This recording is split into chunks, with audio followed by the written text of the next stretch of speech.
Ever walked by a construction site and, wondered about all the unseen work, the stuff that makes sure that building actually ends up looking like the plans? Yeah, it's a whole world behind the fences. Exactly. And today we're diving deep into a really critical, but maybe often underappreciated part of it: construction contract administration and field review. Mhm. So stick around if you're curious about the architect's role, especially once the building starts. And hey, if you like getting the inside scoop on how things work, definitely hit subscribe so you don't miss our future deep dives. That's right. We're kind of pulling back the curtain today on what happens after the design phase, when the actual construction gets going. Okay. Our mission really is to clarify the purpose, the processes, and who does what to make sure a project stays true to the plans and the contracts. And we're basing this on solid info, right? Yeah, our main source today is Chapter 6.6 of the RAIC's Canadian Handbook of Practice for Architects. It's pretty comprehensive on this stage.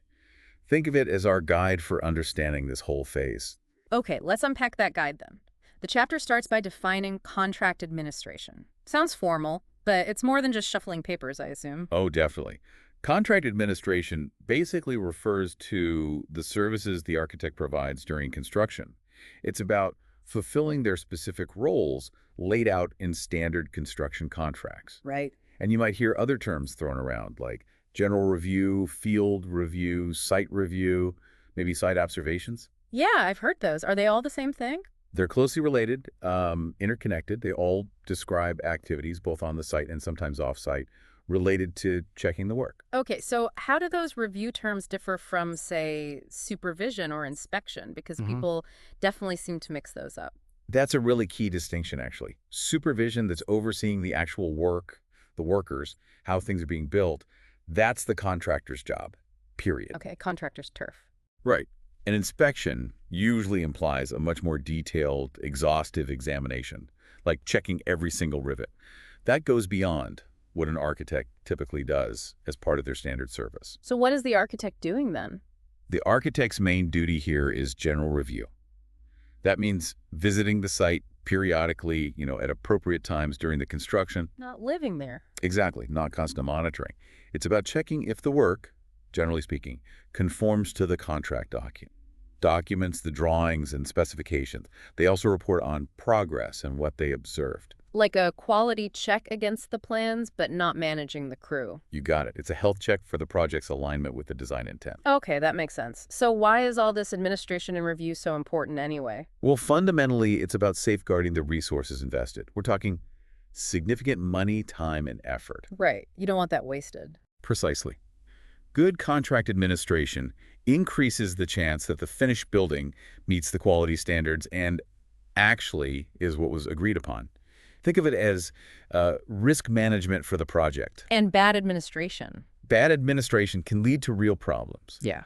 Cost overruns because things weren't clarified, delays because issues weren't caught early, even legal disputes if the documentation isn't there or things went off track, tangible losses. And I guess the amount of administration needed isn't one size fits all? Not at all. It varies. Depends on the project's complexity, the type of construction contract being used, like a standard design bid build versus, say, construction management. Okay. And even how the contractor was chosen can make a difference. If it was purely a lowest price tender, you might need a bit more diligent oversight to ensure quality doesn't slip. Right. If price was the only factor, you watch the quality closely. The chapter also mentions reviewing agreements before construction starts. Why bother then? Ah, that's proactive. It's about catching potential conflicts early. The contract administrator, usually the architect, needs to look closely at both the client-architect agreement, like RAIC Document 6. Which sets out the architect's services. Exactly. And the construction contract itself, like CCDC2, which is super common in Canada. ECDC2. Okay. The goal is to spot any parts that are unclear or maybe even contradict each other before anyone starts building. It prevents so many headaches and arguments down the line, like proofreading before hitting print. Smart. Okay, so during construction, what's the architect actually doing? What are their main jobs on site? There are essentially four main functions. First, they review the contractor's performance. Are they keeping to the schedule? Is the quality of work up to par? Okay, checking progress and quality. Second, they guide the contractor. This means interpreting the contract documents if questions come up and issuing things like supplemental instructions or change documents to clarify details or make adjustments. Providing clarity. Third, they have to meet the performance standards for that general review we talked about.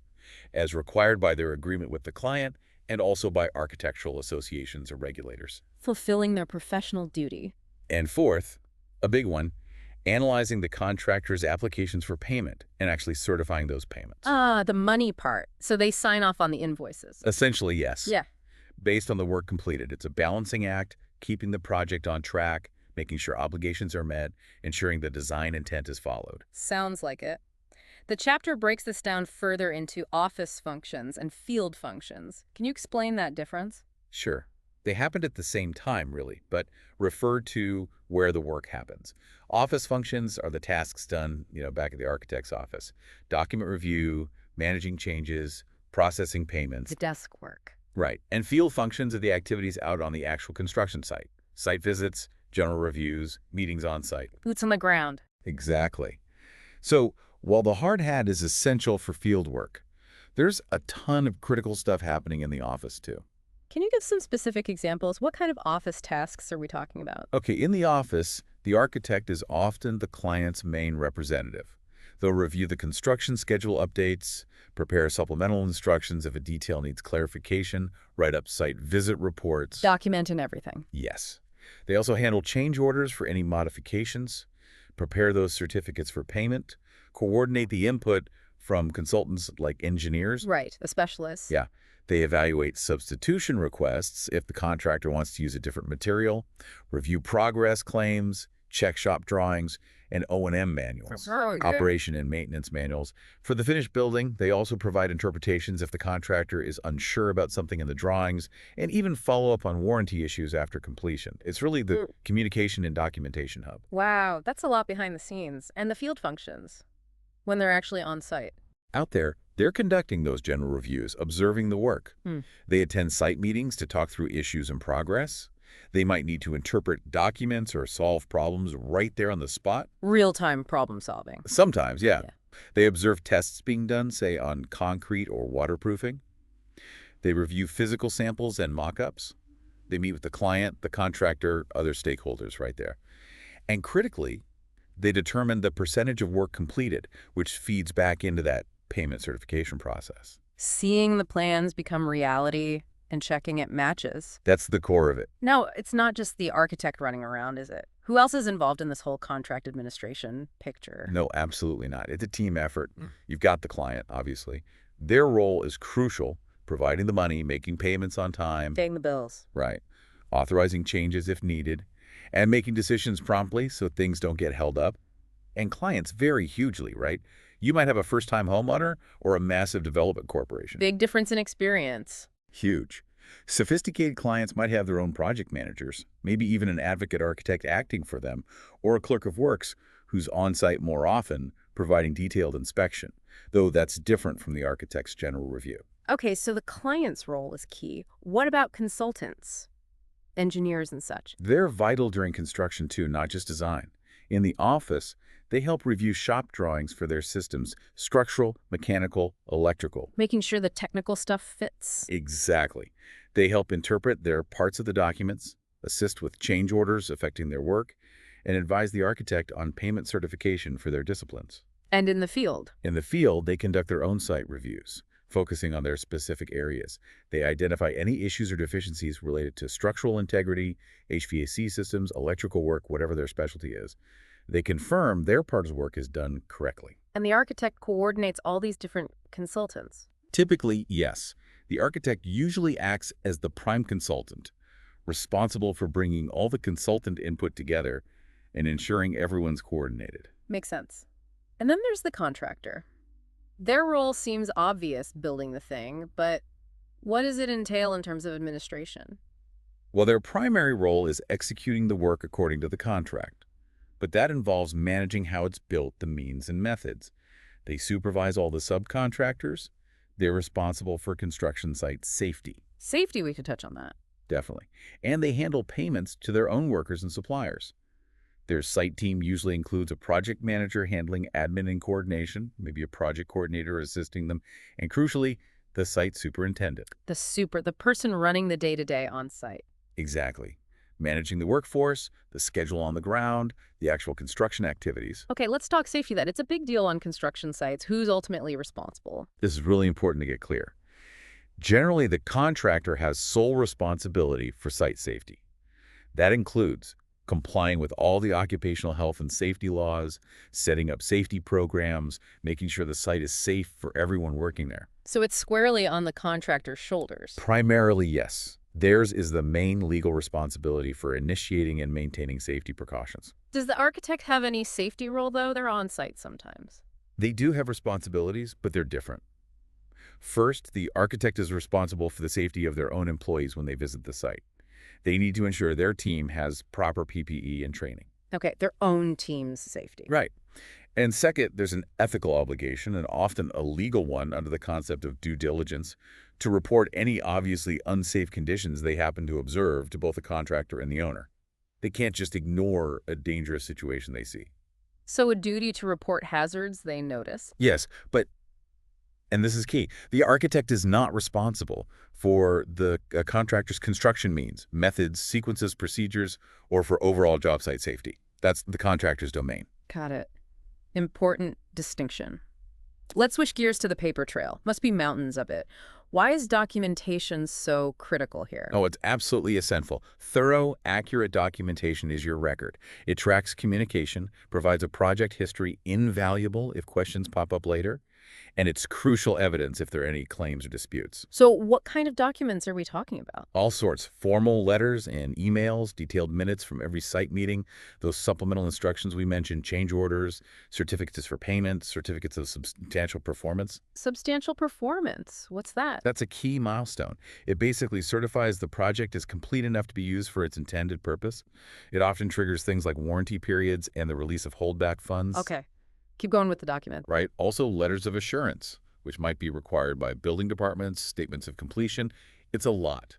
Architects often use specialized project management software now to keep it all organized, properly numbered, and cross-referenced. Makes sense. You'd need a system. Okay, let's dig into some of the main activities during construction. Submittal review sounds like reviewing things the contractor submits. Exactly. Submittals include things like shop drawings, which are detailed drawings from the contractor or supplier showing exactly how something will be made or installed. More detailed than the architect's drawings. Often, yes, focusing on fabrication and installation specifics. Also, samples of materials like brick or tile so you can see the actual color and texture, and product data sheets with all the technical specs for equipment or materials. And the contractor sends these in? Yes. The contractor submits them to show what they plan to use and how they plan to install it. They're supposed to check them first to make sure they meet the contract requirements. And the architect's role. The architect reviews them mainly for conformity with the design intent. Do these materials look right? Do these details match the overall architectural concept? Does the technical data align with the performance needed? Is there a pecking order for these submittals? Yeah, kind of. You might start by reviewing overall system performance data, then specific product data, then detailed shop drawings, then physical samples, and sometimes even full-scale mock-ups. Mock-ups. Okay. Before we get to those, what about site meetings? You mentioned them earlier. Site meetings are crucial hubs for communication. The architect is there to help facilitate discussion between the client, contractor, consultants. It's where technical info gets exchanged, like reviewed shop drawings or clarifications. Keep everyone on the same page. Exactly. It's also where field review updates are shared, problems get discussed and hopefully resolved collaboratively, and you review progress against the schedule and discuss the contractor's upcoming payment claims. And minutes are key. Absolutely vital. A clear, accurate record of who was there, what was discussed, what was decided, and what actions need to be taken, and they need to be distributed promptly. Okay. And general review, those site visits, what really happens during one? So the architect goes out periodically. It might be a routine visit just to see progress, or it could be tied to a specific milestone, like when the framing is done or the windows are going in. Different reasons for visits? Right. There were also reviews specifically for mock-ups, maybe for allowing partial occupancy of a section, definitely for substantial performance, final completion, and sometimes even during the one-year warranty period if issues come up. Where did these happen? Just the main site? Usually the main site, yeah. But sometimes you might need to visit an off-site storage facility, or even the factory where a major component like precast panels is being made. What does the architect bring? Usually drawings and specs for reference. A camera is essential for documentation, notepad, or tablet for taking detailed notes. And standard procedures to check in with the site super when you arrive and leave. And after the visit. A written report is crucial. Date, time, weather, who was there, what work was progressing, any issues observed, photos maybe, action items. It creates that essential record. Frequency depends on the project stage. More visits during complex phases, maybe fewer during repetitive work. Weather can also impact timing. Gotcha. Now, mock-ups, you mentioned them. Why build a whole section just to look at it? Mock-ups serve a few key purposes. They let the contractor demonstrate they understand the drawings for a complex assembly. They can help uncover unforeseen problems before you build the whole thing, like how different materials actually join together. The test run. Exactly. And critically, they establish the standard of quality. Everyone, client, architect, relevant consultants, contractor, can look at the approved mock-up and say, okay, this is the benchmark.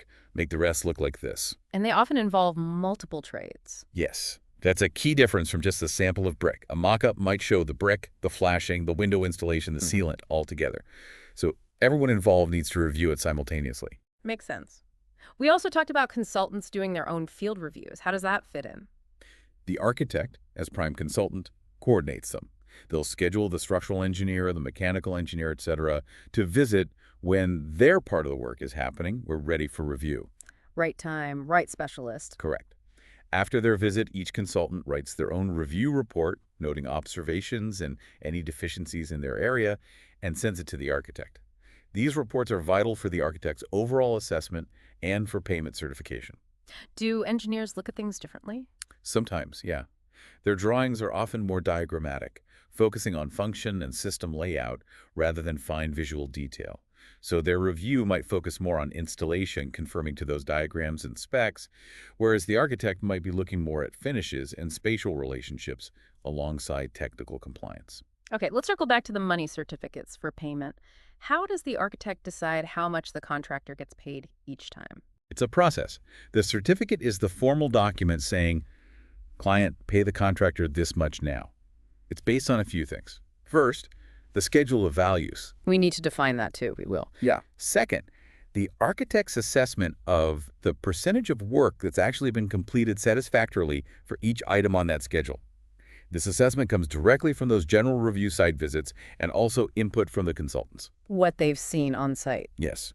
And third, they account for any required statutory holdbacks money held back for lien protection. So the contractor submits a claim, the architect reviews it, visits the site to verify the progress, checks with consultants if needed, does the math considering holdbacks, and then issues the certificate for the approved amount. Approved change orders also get factored into the running total. Okay, so what is that schedule of values? All right. The schedule of values, or SOV, is basically a detailed breakdown of the total contract price into different work categories. The contractor usually submits this right at the start of the project. Like a budget for the construction tasks. Kind of, yeah. It lists things like excavation, foundations, framing, roofing, electrical, plumbing, finishes, etc., and puts a dollar value on each. The total adds up to the contract price. And the architect checks this. Yes, the architect reviews it early on. They check if the breakdown makes sense, if the values seem reasonable for the amount of work in each category. You don't want it heavily front-loaded, and if it adds up correctly. A good SOV makes tracking progress and payments much easier and fairer. Okay. And those statutory holdbacks you mentioned? Yeah, those are required by law in most places in Canada. The client has to hold back a certain percentage, often 10% of each payment. Why? It creates a pool of money to protect subcontractors and suppliers. If the main contractor doesn't pay them, they can place a lien on the property, and the holdback funds are there to help satisfy those liens. The money is usually released after a certain period following substantial completion, once the time limit for filing liens is passed. The architect just needs to make sure these are calculated correctly on the payment certificates. Got it. Legal protection built in. We've covered a ton: roles, activities, paperwork. What happens as the project winds down? Getting close to the end. Yeah, as you near completion, you move into project closeout services. It's actually a whole other topic. Chapter 6.7 of the handbook dives into it, but basically involves final inspections to create a deficiency list of things needing fixing. The punch list. Exactly, the punch list. Also ensuring all the final documentation is handed over, like those O&M manuals, warranties, as-built drawings showing how it was actually constructed, and then facilitating the final payment. including the release of that holdback money. And after everyone moves in, is the architect done? Not quite. Most standard contracts include a 1-year warranty from the contractor covering defects in materials and workmanship. The architect might be involved during that year, reviewing any problems that crop up, maybe doing a final warranty review before the year is up, helping determine if it's a warranty issue or normal wear and tear. The exact role can vary a bit depending on the specific agreements. So, wrapping it all up, contract administration and field review. It's really the crucial link between the design and the finished building, isn't it? It absolutely is. It's this ongoing process of oversight, communication, coordination, and documentation. The architect acts as a key player, balancing the client's interests with the contract requirements, working with the contractor, coordinating consultants, and navigating all the practical realities of construction. Yeah, it's definitely not just about having the plans. It's about making sure the plans are followed correctly and dealing with everything that comes up along the way. Precisely. It ensures the vision translates into reality while managing risks and keeping things on track. Really highlights how complex building anything is. So thinking about all these moving parts, what do you think is the single biggest challenge in making contract administration successful on a big, complex project? That's maybe something for our listeners to chew on. Ooh, that's a good question. Lots of potential answers there. Definitely food for thought. Well, that was a fantastic deep dive. Thanks for clarifying all that. And for everyone listening, if you found this interesting and want to understand more about how our built world gets created, make sure you subscribe so you can join us for future explorations.